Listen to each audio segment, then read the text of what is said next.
നമസ്കാരം സ്നേഹിതരെ, secret wisdom ചാനലിലേക്ക് സ്വാഗതം. ഇന്നത്തെ വിഷയം വളരെ സെൻസിറ്റീവാണ്, പക്ഷേ വളരെ പ്രധാനപ്പെട്ടതും. സമീപകാലത്ത് നമ്മളൊരു ദുഃഖകരമായ വാർത്ത കേട്ടു.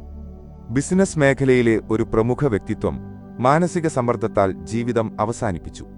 ഇത്തരം ദുരന്തങ്ങൾ എന്തുകൊണ്ട് സംഭവിക്കുന്നു?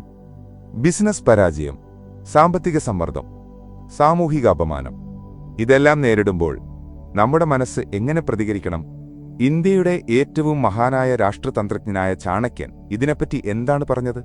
ഈ വീഡിയോ വേദനിക്കുന്ന ആർക്കെങ്കിലും ഒരു വെളിച്ചമായി മാറട്ടെ. നമ്മുടെ സമൂഹത്തിൽ ഒരു വലിയ പ്രശ്നമുണ്ട്. വിജയിച്ചവരെ നമ്മൾ ആരാധിക്കുന്നു, പരാജയപ്പെട്ടവരെ നമ്മൾ അവഗണിക്കുന്നു. സോഷ്യൽ മീഡിയയിൽ എല്ലാവരും സന്തോഷവാനായി കാണപ്പെടണം, ബിസിനസ് വിജയിക്കുന്നതായി കാണിക്കണം, എല്ലാം നിയന്ത്രണത്തിലാണെന്ന് നടിക്കണം. പക്ഷെ ഉള്ളിൽ വായ്പയുടെ ഭാരം, കുടുംബത്തിന്റെ പ്രതീക്ഷകൾ, സമൂഹത്തിന്റെ വിമർശനം, സ്വന്തം പരാജയബോധം, ഇതെല്ലാം ഒരു മനുഷ്യനെ തകർക്കാൻ മതി. ചാണക്യൻ ഈ യാഥാർത്ഥ്യം 2300 വർഷങ്ങൾക്ക് മുമ്പേ മനസ്സിലാക്കിയിരുന്നു. അദ്ദേഹം പറയുന്നു, മനുഷ്യന്റെ യഥാർത്ഥ ശത്രു പുറത്തല്ല, അവന്റെ സ്വന്തം മനസ്സിലാണ്. ചാണക്യന്റെ അർത്ഥശാസ്ത്രത്തിൽ ഒരു കടുത്ത നിലപാടുണ്ട്. അദ്ദേഹം പറയുന്നു, ജീവിതം വ്യക്തിയുടേതു മാത്രമല്ല, അത് കുടുംബത്തിന്റേതും സമൂഹത്തിന്റേതുമാണ്.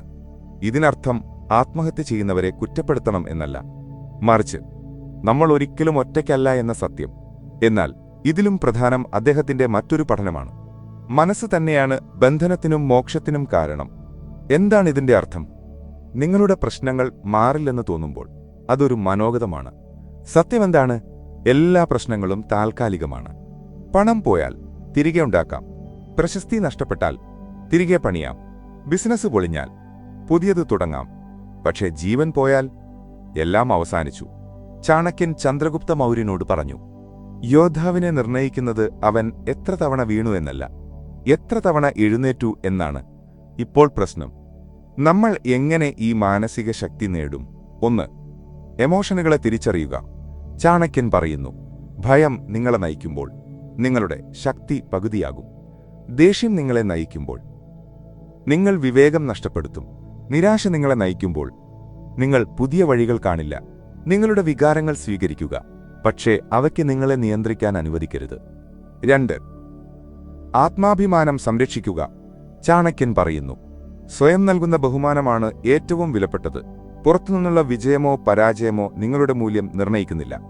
നിങ്ങൾ കുടുംബത്തിന് വിലപ്പെട്ടവരാണ്. നിങ്ങൾ സുഹൃത്തുക്കൾക്ക് ആവശ്യമാണ്. നിങ്ങൾക്ക് തന്നെ അതുല്യമായ മൂല്യമുണ്ട്. 3. മാറ്റം സ്വീകരിക്കുക. ചാണക്യൻ പറയുന്നു, ഒരു തന്ത്രം പരാജയപ്പെട്ടാൽ സ്മാർട്ട് മനുഷ്യൻ പുതിയ തന്ത്രം കണ്ടെത്തും. നിങ്ങളുടെ ബിസിനസ് മോഡൽ പരാജയപ്പെട്ടോ? വേറൊന്ന് പരീക്ഷിക്കൂ. നിങ്ങളുടെ കരിയർ തടസ്സപ്പെട്ടോ? പുതിയ സ്കിൽ പഠിക്കൂ. വായ്പയുടെ ഭാരമുണ്ടോ? പ്രൊഫഷണൽ സഹായം തേടൂ. ജീവിതം കഴിഞ്ഞില്ല, ഒരധ്യായം മാത്രം അവസാനിച്ചു. നിങ്ങളോ നിങ്ങൾക്കറിയാവുന്ന ആരെങ്കിലുമോ ഇപ്പോൾ വേദനിക്കുകയാണെങ്കിൽ ദയവായി ഇത് മനസ്സിലാക്കൂ. നിങ്ങൾ രോഗിയാണ്, കുറ്റവാളിയല്ല. മാനസിക സമ്മർദ്ദം ഒരു രോഗമാണ്, പനി പോലെ, പ്രമേഹം പോലെ. ചികിത്സ ലഭ്യമാണ്, സഹായമുണ്ട്. നിങ്ങൾക്ക് ചെയ്യാവുന്ന കാര്യങ്ങൾ: വിശ്വസ്ത സുഹൃത്തിനോട് സംസാരിക്കൂ, പ്രൊഫഷണൽ കൗൺസിലർ കാണൂ, സൈക്യാട്രിസ്റ്റിനെ സമീപിക്കൂ, കുടുംബത്തോട് തുറന്നു പറയൂ. ചാണക്യൻ പറഞ്ഞു, ശ്വാസമുള്ളിടത്തോളം ഭാഗ്യം മാറ്റാൻ കഴിയും. സുഹൃത്തുക്കളെ, നമ്മുടെ സമൂഹം മാറണം. സഫലത്തെ മാത്രം ആഘോഷിക്കുന്ന സമൂഹമല്ല, പരാജയത്തെ സ്വീകരിക്കുന്ന സമൂഹം നമുക്ക് വേണം.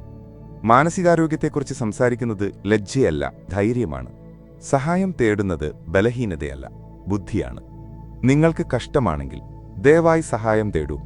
നിങ്ങളുടെ കഥ ഇവിടെ അവസാനിക്കരുത്. നിങ്ങൾക്ക് ഇനിയും എഴുതാനുള്ള ധാരാളം അധ്യായങ്ങൾ ബാക്കിയുണ്ട്.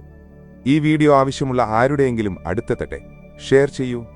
അടുത്ത വീഡിയോയിൽ കാണാം. സഹായം തേടുന്നത് ബലഹീനതയല്ല, അത് ധൈര്യമാണ്.